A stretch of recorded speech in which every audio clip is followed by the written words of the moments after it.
we have identified in excess of 10,000 families that are needy. What we are going to roll out is the beginning of the program. By tomorrow, we hope to reach 3,000 and going forward until we have the first 10.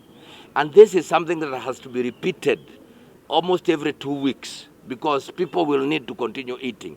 Our initial set aside is 10 million Kenya shillings.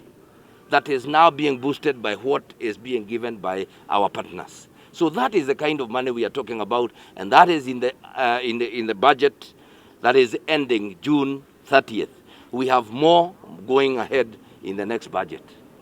This is part of the donation that we made to the National Response COVID Fund. We donated as a company 20 million worth of food, and Nyeri County has been selected as among the 10 counties that we are taking directly as part of this donation.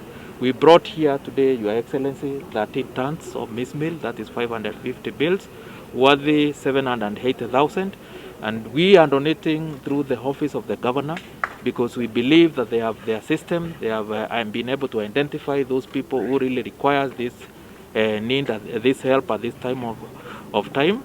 And we request the governor that he will be able to, through his committee, they will be able to reach out to those people. We actually donated for the purpose of meeting the need of those people who have been exposed as a result of